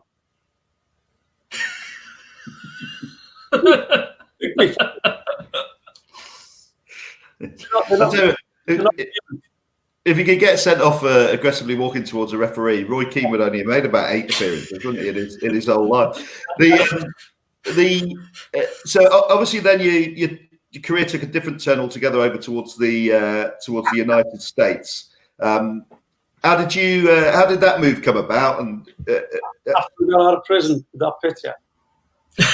It's classic. I'll be honest with you, I had a pint with him that night. Who is it? Is that Roy Keane? Roy Keane, yeah. Blimey. I had a pint with him in Nottingham that night. He's a good lad, actually. I was trying to help him. Calm him down. Help him what? Swallow his food? I was trying to let him get his tongue back. Swallow it. So America, how did that come about? Don't be fooled by all that long hair and high heels. Did you choose Miami, or did Miami choose you, Bish? Jesus, it was either that or Barry Town. Miami or Barry Town, because I went and played Champions League with Barry Town with Kenny Brown. Kenny phoned me up one day and went, "Fancy playing in the Champions League?" I said, "You phoned me life." He went over. Barry Town, we won the Welsh League. And it was brilliant. We went at a 4-day trip to Latvia. I thought that's where Father Christmas lived, but it wasn't. Went looking for him now. About 4 o'clock in the morning. No, it was decent. The Miami thing, I was at City and a similar scenario really. We'd done all we could. We got the back-to-back promotions at Man City. And then once we got to the Premier League, Joe's decided to buy 3 centre-halves and play 2 centre-halves in the holding midfield role as well. So it was a case of solidify, and we played 3 at the back, 3 centre-backs, 2 centre-backs and wing-backs. And I wasn't... He'd bring me on when we needed something and then praise me or start me when he thought, I'd done enough. I was 35 then, and I think he was getting pressure from upstairs about playing me at that age and playing the youngsters. Because obviously, as you know, play the younger ones. Even if you don't fancy them in the long run, if you've got games under the belt, now they command a fee. Yeah, so I think that was sort of the case. Plus, there was a fear factor in going into the Premier League, I think, at the time. Well, I played up until March. I think I'd started maybe 12 games or whatever. I still thought I was good enough at 35. I thought I could have been Stanley Matthews. I thought I could have played in my 50s, I wouldn't have got any slower, would I? So case of, my contract was coming to an end. I wasn't ready to go on the coaching staff. I wasn't ready to stop playing. And Asa offered it was. He'd actually he played in the States. He knew Ray Hudson, who ended up being my coach at Miami. He pulled me aside and said, "How do you fancy playing in the States? How do you fancy going to Florida or Barry Town?" Tough choice. I thought, yeah, I'll have a chat with him. And then, I've always been like a bit of a gypsy. Get up and go. If the time's right or you've had enough, get up and go. So I thought, well, I can go and see, and if it doesn't work out, I'll just come on. What's the worst thing that can happen? And the worst thing happened. The club folded after 1 season. 2 more years, double my wages, double it again. I was going to be set for life. And then that's like my walk when I come home from the pub. There was one incident you had with Carlos Valderrama, who you got a bit of an altercation. He spat at you, I believe. Was that because he was jealous of your hair? No, and I wasn't jealous of his either. Maybe the fork coming out of his mole. I look more like mine. No, he'd been at Miami, and to be fair, the lad said he was a great fella, and I thought he was a quality player. footballer. You know, you watch him play for Colombia in the World Cups. Everything goes through him. Nothing's more than 15 yards, but every other pass is his. And, you know, he made things happen and he linked that team up. And he'd been at Miami the season before, so the lads knew him well. And I'd just come in and your predecessors, I don't think about, I don't care. Somebody asked me something about when I went to West Ham, it was the pressure following on from Paul Ince. And I didn't even think about Ince being at West Ham. You know, it was me coming in and me showing who I am. So, but we would tamper away and I battered them, to be fair. I dominated the game. I battered them with 4-0. And a minute from the end of the game, our centre-halves cleared one, it's come out the sky. And I'm looking around and I've got all the time in the world to control it. And I trapped it with my arse. Instant. I just had to come down and sat on it. And if someone done that to me, I wouldn't be happy. And now I see him coming towards me. It was like a yellow bush coming. With a spider in it. I hope he doesn't see this, by the way. I don't think he's a massive fan of the show, to be honest. He's come steaming towards me. I've just got my foot on the ball. I'm thinking, he's going to kick me here. I let him get close enough. And then just close enough or far enough away, I just toe poke it away to my teammate. And he just keeps on running. And now he's pushing me and we're having a go. And he's swearing at me in Spanish. And I'm just laughing. I'm just going, I can't stand you, mate. I can't stand there. He's furious. And I would have been furious. I don't blame him. I really don't. It was wrong, but instinct. So it's like, now he's having a go. Now the lads have seen, the ref's seen, and the refs come in. And the lads, as soon as the lads sort of grabbed my arms and pulled me away, spat my face right in front of the ref. Ref red carded him and then blew the final whistle. So I couldn't get him, you know, I couldn't. I was feeling like, you don't spit, whatever it is, you don't spit. I'd rather him have headbutted me and broke my nose, you know.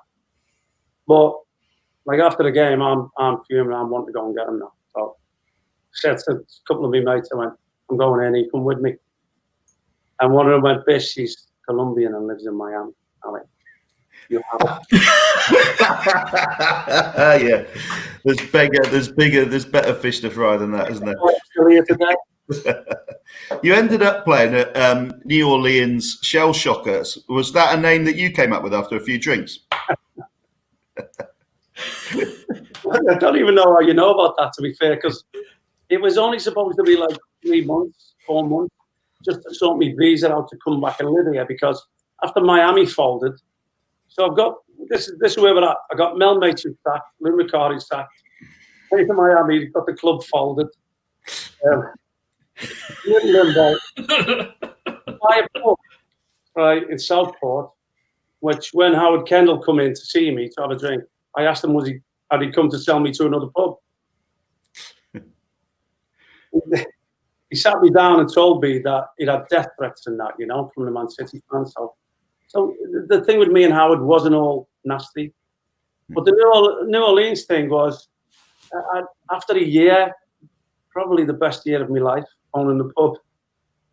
I decided it wasn't good for me. So the opportunity came up to go and get a visa. A lad, Steve McInnesby, I think, if you remember, played for Bolton and Fulham, Scottish lad, centre-back. He'd been in touch and said, look, you come over here, Irish lad Kenny, who run the New Orleans Shell Shocker, said, come and coach and get your visa, and then you can move over. And okay, it'll be 4 months, like, you know. It's called PDL, it's Premier Development League. It's where the college kids in their off-season can come and play and keep fit for 3 or 4 months, you know, till they go back. So I thought, okay. So the idea was just to coach. And I ended up staying in an apartment with Steve McInnesby. And New Orleans doesn't shut. Never. The best place for me, you know. We'd go out, we'd play on a Friday night. I was supposed to just coach, but then it was hard getting the instructions out, so I ended up sitting in the middle of midfield. I actually scored more goals for them, I think, than my average than I did anywhere else. I don't know whether 3 of them were free kicks or whatever, but So I sat in the midfield coaching from within the field, which is what I did when I played anyway. So, but I was 39 at the time. And it was brilliant because we'd travel to Nashville and stay over after the game. We'd travel to Memphis. But it was like old school. It was like 10 hours on a bus. So it'd be like a party on the bus. And I'm 39 and people are looking at me going, oh, you're playing the Premier League now with these youngsters and Macca and Kenny and we're living it up. I got asked to leave Graceland. I'm not going to be able to write a book now, am I? All my stories are already out from every. This was the last bastion. I haven't done a Bournemouth podcast yet. So I'm about a year there. Now I don't know. My book's going to be 6 pence or something. It's not even hardback or whatever. Yeah, it was, you have to wear the headphones and the security. I'm cracking jokes and not realising my mates can't hear me. I'm just being a security. Classic. The sons that they said, "Was you caught sitting on his toilet?" That's how.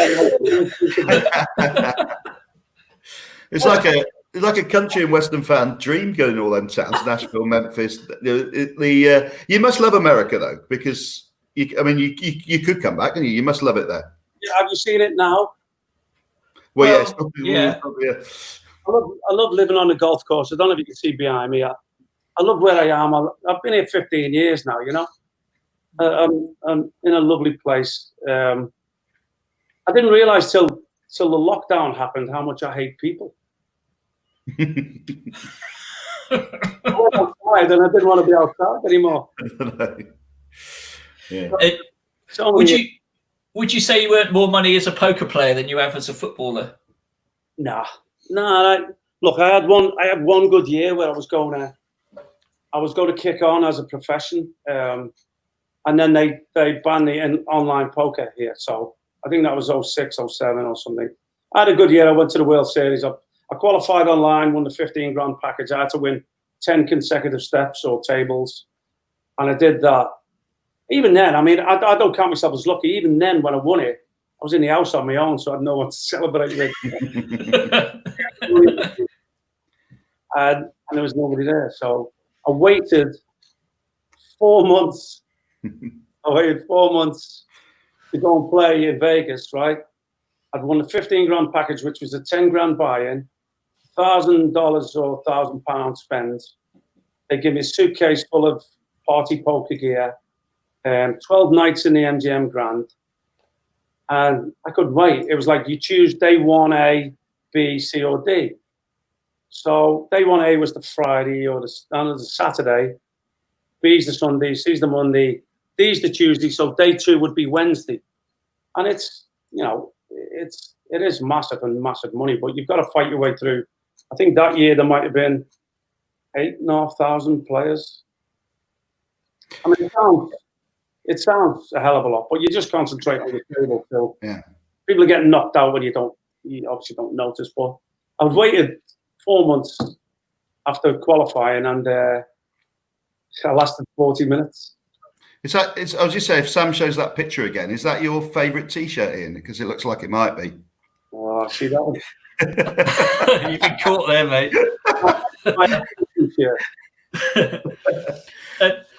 What about the arts? Describe your artistic style. Look, I've always liked to do it. I've never been qualified. I've never been to art school. I didn't really do it in school after the 3rd year of seniors.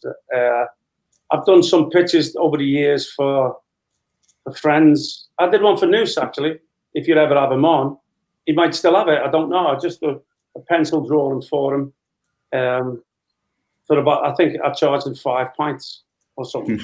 It's just something that if I've got time, I'll do, and it's no big deal. Right now, when I'm sort of part-time coaching, sort of playing a little bit of poker when it's open.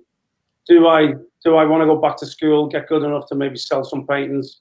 I have got some decent paintings. I say decent. They may look decent to you. To me,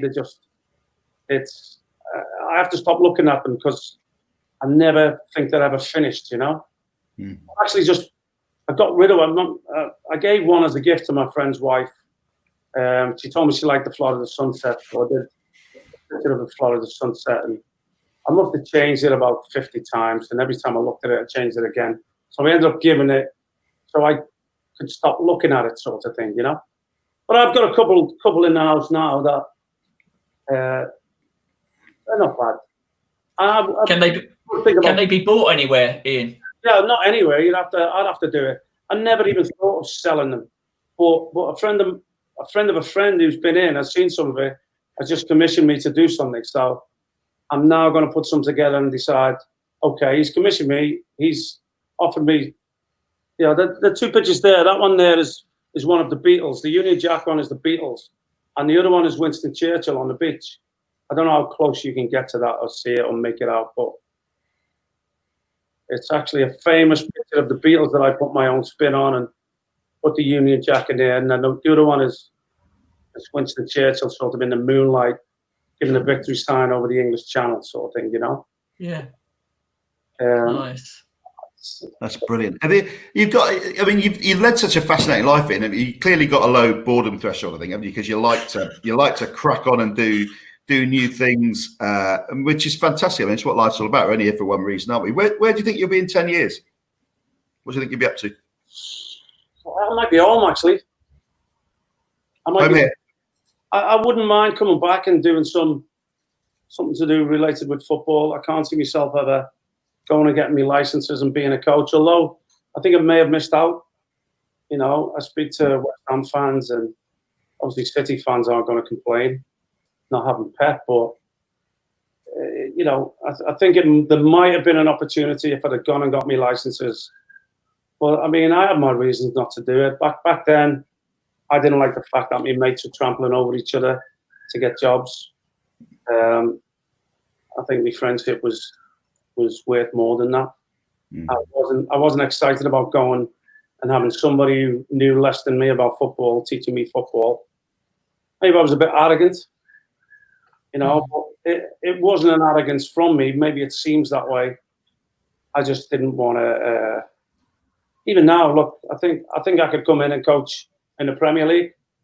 I think I could be somebody's assistant, but I'm not going to go through the rigmarole of getting all that. 2 years for this, 2 years for that. I'd probably got bored halfway through and not do it and start painting or something like that, But if I could come and do TV work, it'd be brilliant. I'd love to if I got an offer. I'll come back to radio.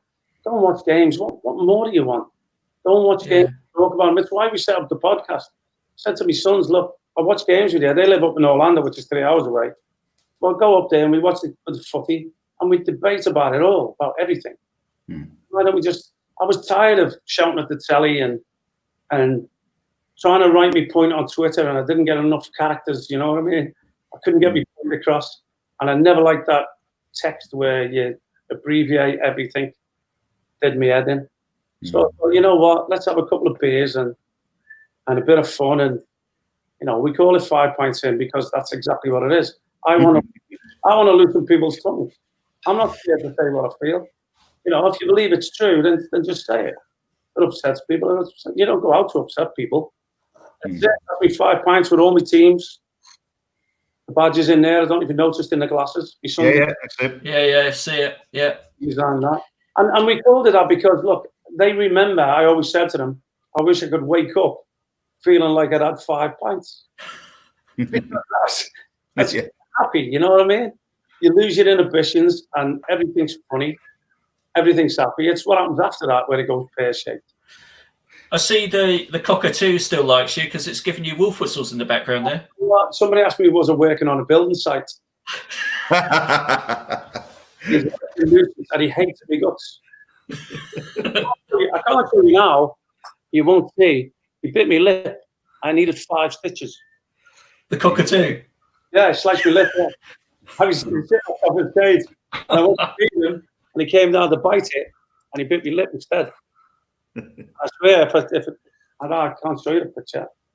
I had a gash it was like that. Oh, Jesus. Unbelievable. When you watch us play, when you watch Bournemouth play, who impresses you? I like Fraser. Obviously Callum Wilson and he's got his England acclaim. I like Harry Wilson. Whatever's going to happen with him, is he going back? Is he not? You know, obviously Nathan Ake. I don't know if he'll stay for this season. Somebody will, maybe Chelsea will come and get him back. I don't know. I hope not. Let's hope things work out. We stay up. We can afford to keep everybody and add to the squad, you know? So in that relegation battle, if there were 3 teams, let's say it was the Cherries, West Ham and Manchester City, which team would you want to be relegated? That's not fair. Where is he? I'm doing a Hammers 11 tomorrow, and I've already told him I'm not doing it. And it's like saying to your mum and dad, who's your favourite child? Yeah. Yeah. I wouldn't do it. You know, I have too many friends, too much respect for everybody. And what I say, like, I'm an Arsenal fan. Now, if you'd asked me if it was Arsenal or Bournemouth, Arsenal or City, Arsenal or West Ham, I would rather the teams I played for stay up. Yeah. Rather than the team I support, because you have a different love for the teams that you play for. And I have a different love for Bournemouth that I do for West Ham, because different things happened, you know? Like Everton for me was my ground, and it was my roots. Here you go, here's a door, walk through it.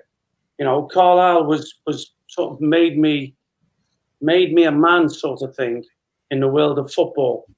Bournemouth it sort of retrieved me from a sort of hole that I'd fell in, and gave me a platform for West Ham to come in and, Man City to come in and sort of take off. So, and even looking at my 9 years at West Ham, I had a couple of relegations, but it all meant so much to me. It was a learning process still even then. You know, the fact that my year at Bournemouth didn't yield any misery or horrors, so to speak. You know, there's only a love that you have. One Man City fan said to me when I went back, and they do the City Square outside, I'm sure you've been, the big screen and the stage outside, and he said to me, you were there in the bad times. And I thought about it, I went, I didn't have any bad times. For the first 5 months I was there, we had the Derby win, and, you know, we were in the top flight. And then I left because of Howard wanting somebody else. It wasn't bad. And then when I went back, we got back-to-back promotions. So I didn't have bad times with City, although I was there when they were having a bad time. So for me, the year at Bournemouth was a different chapter of my life. I can't compare it to 9 years at West Ham or to 3.5 years and 2 spells at Man City. I can't compare it. But everything about it was good. And like I said, I'm an Arsenal fan. And you're Bournemouth fans, you have a different feeling. As a football fan, I would sacrifice the team I support for one of the teams that I played for. Even Carlisle. You know, that's still so much to me. What it gave me was, it was a bedrock and a foundation for what I did in the future, you know? Well, Bish, look, it's been an absolute pleasure having you on tonight. I think we've kept you. You've nearly made the Harry record of 2 hours for the show. Without lunch, without going for a meal. Without going for a meal. So it's been fantastic. Love those stories. Dave's saying good answer, yeah? Thanks so much. It's been great. Honestly, I've been looking forward to coming down. And I make sure when these gates open again, that I will be down here as soon as I can. It's a little bit awkward because family in Liverpool, and obviously when I do sometimes Man City invite me back, or sometimes West Ham invite me back. So I'm sort of obligated to go to them places. And I really, look, I came down for the weekend and had a lovely, lovely stay down there, went to New Forest, and it got to the stadium. Obviously there was no game on, but it was nice. It was a lovely feeling going back. And I sort of remembered the way, which I didn't think I would. Well, you're much loved and much missed. So thanks for everything. Even in that one season, you're a legend. Pleasure, fellas. Great speaking with you. Neil, thanks for coming on as well. That's been my pleasure. Loved every minute of it. Been great stuff. Excellent. Okay. So remember, everyone, if you want to watch this again, you can just pop onto our YouTube channel or our Facebook page, where you can watch this and all our interviews that we've put out so far. Remember, audio versions of all these interviews are being dropped as podcasts each and every day until the start of the season. So this one will be there for your ears too. Thanks very much to everyone for watching tonight. We really appreciate it. Have a great week next week, and we'll see you in the next video.